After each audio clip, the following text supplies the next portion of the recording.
conhecimento muda a nossa vida como paciente e depois muda a vida da gente como clínico, porque uma vez que você aprendeu, uma vez que você sabe, não tem mais como você deixar de usar esse conhecimento, né? É aquela coisa, agora que eu vi, não tenho mais como desver. Nunca mais você vai ser a mesma pessoa. Estamos aí, Luiz, estamos tentando trazer esse conhecimento para os demais profissionais da saúde para a gente, nossa, mudar a saúde nesse país. Eu tive que mudar completamente o meu estilo de vida. Estou na região sul, uma região de italianos e alemães, aquela cultura alimentar bastante açúcar, farináceo, bastante de comilança. Eu falo assim que é comida demais. Uma pessoa aqui come para 2, 3. Não tá certo isso. Hoje eu como 1/3 do que eu comia, ou menos. Mas as pessoas acham que elas estão comendo normal. O normal delas é comer igual, mas é como normal, tá? Se você comer normal pra você, pro teu organismo, pro teu metabolismo, você não vai ficar com sobrepeso. Então eu comia desse jeito, infelizmente. Eu comia pra caramba. Coisas erradas, não era só o volume. Tem essas duas coisas, se você tá com sobrepeso, você tem que pensar. Não é só o volume, é o que se come. Aí eu poderia dizer, mas é a genética. Não, não é a genética, é a cultura familiar. Pode até ter gatilho genético, e eu tenho, tá? Eu fiz exame, eu tenho gatilho genético para metabolismo lento. Então eu poderia usar, né? Falar, não, mas o subterfúgio é minha família, meu problema é minha família. Não, o problema é a comilança. Aí eu tive que admitir isso, eu tive que aprender. E não foi de ontem para hoje. Foi quando eu tive o contato, né, em outubro de 2014, com a ortomolecular pela primeira vez. Então, desde lá, eu venho mudando. Não foi radical, eu não era uma pessoa em outubro de 2014, em novembro de 2014 eu era outra pessoa que eu sou hoje. A pessoa que eu sou hoje foi construída com o dia a dia, com a prática. Hoje eu tenho um PCR baixíssimo, mas eu levei 1 ano e meio para baixar meu PCR. Emagrecendo, mudando a alimentação, fazendo exercício. Eu fazia pouquinho, né? Fazia 2 vezes por semana, porque eu não tinha tempo na época, eu tive que mudar todo o meu estilo de vida e eu fui mudando aos poucos. Fazia um pouco de exercício, já estava emagrecendo, estava suplementando. Só depois de 1 ano e meio que eu vi um PCR normal. Pensa o tanto que eu estava inflamada para fazer as coisas e ter persistência. Daí volta nos 3 P's, que eu sempre falo para vocês. 3 P's da vida: prática, paciência e persistência. É isso aí, né, gente? A mudança, ela dói no couro de quem tá aprendendo. Por isso que eu falo, em primeiro lugar, doeu em mim. Ter que ouvir tudo isso, ter que entender isso e mudar. Entender que eu precisava mudar, que não dava para continuar naquela rotina. Eu tinha 2 marcadores cardíacos, tá? PCR e eu tinha LPA. E a LPA, eu tenho uma notícia para vocês, para quem é a primeira vez que tá ouvindo. A lipoproteína A, ela tem fator genético envolvido e ela não baixa. O máximo que você vai conseguir baixar a LPA com exercício, estilo de vida, com vitamina B3, que é a niacina em altas doses. Eu tomo e tomei, né? Niacina em altas doses, eu faço ciclo meio direto, por causa da LPA. Só que a minha LPA não baixa de 80. O ideal é abaixo de 30, tá? Ela não baixa de 80. Ela saiu de 150 para 80. Mas não baixa, porque tem fator genético de erro genético, polimorfismo genético no processamento da gordura dessa lipoproteína. Então eu tenho o tempo todo uma chance de fazer uma placa aterosclerótica porque essa lipoproteína fica circulando. O que eu faço para minimizar o dano? Antioxidantes de endotélio. Quais são os antioxidantes do endotélio? Vitamina E, vitamina C e resveratrol. Isso aí vai me acompanhar para sempre. Minha mãe tem esse marcador, meu irmão tem esse marcador. Bem-vindo à realidade. Não tem ainda. Parece-me que está em estudo um ativo que diminui a LPA, mas nós não temos nada ainda, nem de nutriente, nem de planta e nem de fármacos que sejam eficientes para lipoproteína A. Então o negócio é proteger o endotélio. Quero que vocês prestem atenção nisso aqui, Tem exames, deixa eu colocar aqui para vocês. Tem valores de referência nos laboratórios que não é de 1 a 3, que é de 0,1 a 0,3. Lembra que eu falei que muda de laboratório para laboratório? Então vocês têm que olhar isso. Tem que olhar se o valor de referência do exame do paciente, ele tá em miligrama por decilitro ou ele tá em miligrama por litro. E aí você vai seguir o que tiver no laudo. Então se tá lá que tem que ser menor que 1, beleza, essa é a tua referência. Se tá lá que tem que ser menor que 0,1, aí a tua referência é o 0,1. Aí se tiver em 1, já tá 10 vezes maior, né? Então tem que prestar atenção nisso. Ele vem no laudo, isso aqui que tá aqui, pode estar difícil de ler, né, para vocês, mas se ampliar a tela aí vai dar para ler sobre os valores de referência. É bem legal essa anotação aqui, tá? Então ele fala aqui que se tiver muito alto a PCR, ela é um indicador de processos infecciosos. Se ela tiver acima de 1, aqui o valor de referência é 0,1, tá? Tá vendo? Miligrama por decilitro. Então, se ele fala aqui, ó, se tiver acima de 1, nesse laudo aqui, nesse exame aqui, já vai ser uma infecção aguda. Por quê? Porque deveria estar abaixo de 0,1. E ele coloca os marcadores aqui, ele vai falando, né? Bem legal. Depois vocês leem aqui, porque ele vai falar o seguinte, que é um indicador de processos infecciosos agudos. E ele vai dizendo, ó, se tiver de 1 a 5 infecções virais, de 5,1 a 20 infecções bacterianas, olha que legal, né? Ele vai dizendo para as infecções agudas o que pode ser. Mas para a gente que está olhando isso como risco cardíaco, é abaixo de 0,1 ou abaixo de 1, dependendo da escala. Outro exame aqui interessante para a gente olhar risco cardíaco chama-se homocisteína. Esse vocês já tinham me pedido, né, na semana passada para falar dela. Então, a hiperhomocisteinemia é um fator de risco independente para as doenças cardiovasculares, ou seja, sozinha a homocisteína já faz um estrago. E ela tá aqui, ó, como gatilho de lesão endotelial. Então, ela sozinha, não precisa ter eu tenho que ter o colesterol mais o estresse oxidativo. Não, a homocisteína sozinha, ela é gatilho, vai provocar lesão endotelial, tá bom? Você vai dizer, eu só tenho homocisteína alta, os outros estão tudo normal. Só ela já serve para te deixar doente. Isto porque ela desencadeia o aumento de substâncias pró-oxidantes. Então, ela é provocadora do estresse oxidativo. E o estresse oxidativo vai estragar as nossas LDLs, vai oxidar nossas lipoproteínas. E aí a lipoproteína oxidada vai depositar no vaso sanguíneo. Vai reduzir também a atividade antioxidante do endotélio e pode contribuir para o surgimento das dislipidemias. A elevação da concentração de homocisteína foi feita de forma experimental aqui num estudo, piorou a função endotelial, aumentou radicais livres, em indivíduos que eram saudáveis. Então, o aumento dos radicais livres tem um papel chave nos efeitos deletérios da homocisteína e a administração de antioxidantes reverte o processo de lesão causado pela homocisteína. Vocês estão ouvindo?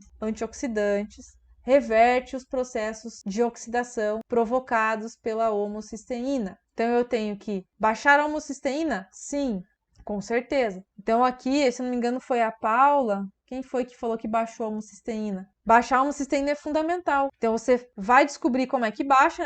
Acho que eu deixei a figurinha aqui, vou mostrar para vocês.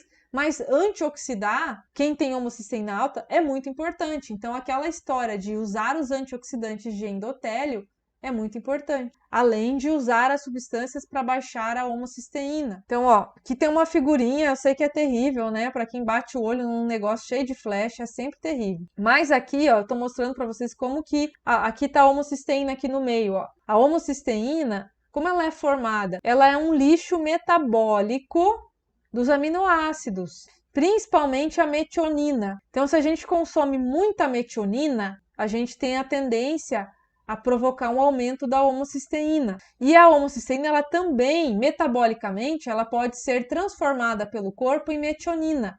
Então, tem lá a formação da homocisteína. O que meu corpo vai fazer para se livrar dela? Vai transformar ela em metionina novamente ou vai transformá-la em cisteína, que é um outro aminoácido aqui, ó. E o que meu corpo precisa para fazer essas transformações? Ele precisa de nutrientes. Vocês estão vendo que tem enzimas que fazem o trabalho aqui. Todos esses nomes aqui, ó, são enzimas. Tem enzimas no meio dessas reações. Enzimas, elas são proteínas que fazem síntese, construção, ou elas são proteínas que fazem degradação ou transformação. Elas transformam uma coisa A numa coisa B. Então, eu preciso tirar essa homocisteína de circulação. Se ela ficar circulando, ela vai provocar lesão no meu vaso sanguíneo. Então, eu tenho sistemas para tirar ela de circulação, que são essas reações aqui. E aí, o que eu preciso de cofator enzimático para transformar uma homocisteína em cisteína? Eu preciso de vitamina B6, eu preciso de magnésio para transformar aqui vitamina B6 aqui e vai magnésio também nessas vias aqui. E ajuda muito a presença de uma glutationa aqui. Então são todos nutrientes que eu preciso ter disponíveis no meu organismo se eu quiser que esta via funcione. E para eu transformar a homocisteína em metionina, eu preciso de substâncias que doem um radical metila.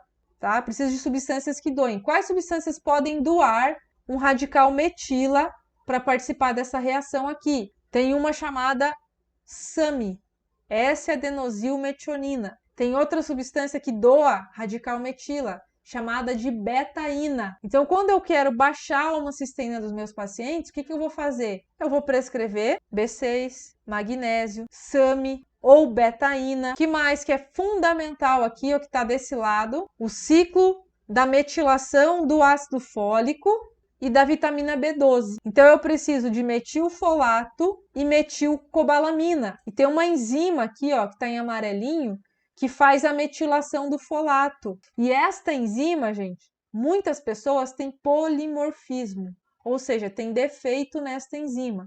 E aí não conseguem fazer a transformação correta, né, a metilação correta das coisas. E por não metilar, vai aumentar a homocisteína. Então, essas pessoas, às vezes, para a gente conseguir baixar o nível de homocisteína, tem que suplementar com metilfolato e metilcobalamina. E tem que dar a dose alta. Então, elas ficam só com as doses mais altas é que elas conseguem baixar. Só quando eu coloco um monte de substrato é que eu consigo baixar a homocisteína. Se for polimorfismo, vai ter que suplementar a vida inteira, porque a enzima veio com defeito de fábrica. Estão entendendo? Polimorfismo genético é defeito de fábrica. Não tem como arrumar, a não ser que alguém invente uma terapia gênica aí e arrume. Tem o que fazer para baixar. Eu tenho essa alteração genética e ainda fiz bariátrica. Tenho que usar a B12 sublingual, o metilfolato e a metilcobalamina sublingual, e tem que usar, às vezes, intravenoso, tá bom? Então, tem o que fazer. Polimorfismo da enzima MHTFR. Tem como você pedir o exame da MHTFR. Vai vir no laudo se você tem polimorfismo ou não. Se você é heterozigoto, inclusive se é homozigoto. Ou seja, se você ganhou defeito do pai e da mãe, homozigose. Se você ganhou defeito só de um dos pais, é heterozigose. Então, você tem defeito mais atenuado. Se você for homozigoto, você é tudo defeituoso, é muito lenta a sua metilação. Eu nunca peço, tá bom? Por que eu não peço? Porque eu peço homocisteína, B12 e ácido fólico. A pessoa tem B12, a pessoa tem ácido fólico e tá com homocisteína alta, ou ela tem um estresse oxidativo maluco, ou ela tem polimorfismo. E vai ter diferença no tratamento, professora? Você vai prescrever coisas diferentes? Não, eu vou prescrever as mesmas coisas. Então, por isso que eu não fico pedindo exame genético para o paciente gastar dinheiro. Estão entendendo? Quando que faz sentido? Quando o tratamento vai mudar. Eu até acho legal, gente. O paciente tem condições, bora pedir exame genético. Ele tem condições, vamos pedir um Copromax. Já ouviram falar no Copromax? É um exame que o laboratório do Lúcio Lemos faz, que ele olha toda a microbiota, ele vai olhar quais lactobacilos que estão faltando, ele vai olhar se tem parasita, se tem fungo que é, ele vai olhar a digestão, é uma mistura do copro funcional, ele reúne num exame só um monte de coisa. É um exame muito bom, custa R$ 1.800. Vai dar para pedir para todo mundo, e o paciente vai ter dinheiro para fazer o exame e fazer o tratamento depois, tá? Então, se o dinheiro não for problema, olha, nós vamos usar bem esse dinheiro, viu? Nós vamos fazer um virar do avesso. Agora, tem que aprender a lidar com as ferramentas que a gente tem. Agora, eu digo uma coisa para vocês, a maioria das vezes o tratamento da modulação intestinal resolve 95% ou mais até. Eu esqueci a última vez que eu pedi um coprológico. Exame de alergia, R$ 1.800, R$ 1.900, alergias e intolerâncias alimentares. Acho que é mais fácil tirar o trigo, né? Tirar o leite e observar. Mais fácil você aprender a observar a tua digestão, observar se você tem dor de cabeça ou não, quando você come determinados alimentos que são mais alergênicos. Quais alimentos são mais alergênicos? Trigo, leite, ovo, amendoim e castanhas são os alimentos mais alergênicos. Vamos começar com esses. Mas tem o Food Maps. Tem o Food Maps também. E lá no curso eu explico a diferença entre alergia e intolerância, um monte de coisa. Se nós falar aqui, a gente vai até amanhã. Colonoscopia ajuda a ver lesão. É muito bom fazer uma colonoscopia porque vai mostrar se tem fissura, se tem pólipo, se tem divertículo, se tem alguma coisa anatômica lá no intestino provocando determinado sintoma. Curso básico, Rubiane, curso ortomolecular da anamnese e prescrição, é onde a gente fala dos protocolos de desparasitação, porque faz parte do tratar a base, os pilares, tá? Os pilares envolvem estresse oxidativo, inflamação, glicação, modulação intestinal, desbiose. Esses são os pilares da vida. Isso é o que provoca tudo. Então, tá lá no curso básico, basilar, né? É básico de basilar que eu quero dizer. Não é que é um curso superficial, ele é bem profundo. E aí, no módulo de trato gastrointestinal, de modulação intestinal, a gente vai falar dos protocolos de desparasitação, de desintoxicação, né? Limpeza de fígado e vesícula, detox intestinal, detox renal, detox de metais, tudo aquilo que for limpar. Já aproveitei nesse módulo aí. Beleza? Dosar homocisteína. Qual é o valor ideal da homocisteína? Menor, ó, a maioria dos exames ele vai dar esse valor de referência, ou próximo disso. Lembra que varia, né? Aqui tá falando que é de 4 a 15, então eu usei esse valor de referência, né? Por valores de referência aqui comuns, que você acha na maioria dos exames. Então o ideal é manter abaixo de 9. Hoje, nós já temos autores defendendo que tem que ser até 7,5. Homocisteína muito baixa também é um alerta, né? A hipermetilação. Tá faltando talvez metionina no corpo do paciente. Tá faltando aminoácido. Então, bem baixinho, assim, tá lá 2, 3 de homocisteína, tem que ligar o alerta também. Pode estar faltando aminoácido. Então, é aquilo que a gente fala. Nem no extremo, nem no outro extremo. Cada marcador a gente tem que entender qual é a função dele pra gente poder saber isso, sabe? Se tem alguma coisa ruim também se ficar muito baixo. O que provoca aumento da homocisteína? Deficiências enzimáticas, que é o tal do polimorfismo que a gente estava falando lá, tá? E não tem só aquela enzima é essa aqui, ó. Metileno tetrahidrofolato redutase. Por isso que a gente usa a abreviação dela, porque ela é um palavrão, né? Literalmente.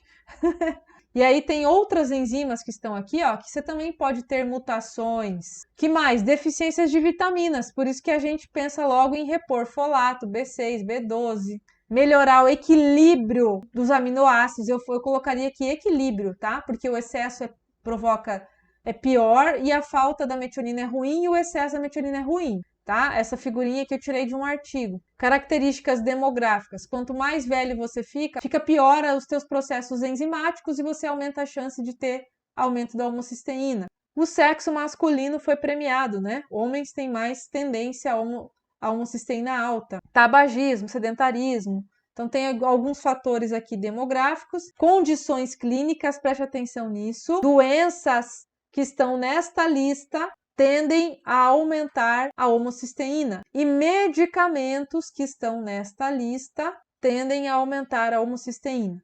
Qual vai ser a maneira de tratar? Sempre a mesma, colocando os nutrientes que ajudam os ciclos metabólicos e colocando antioxidação e anti-inflamação para baixar os gatilhos. E o último marcador que eu vou mostrar agora é o último aqui, é o gama-GT. E aí todo mundo achando que gama-GT era só um marcador de fígado.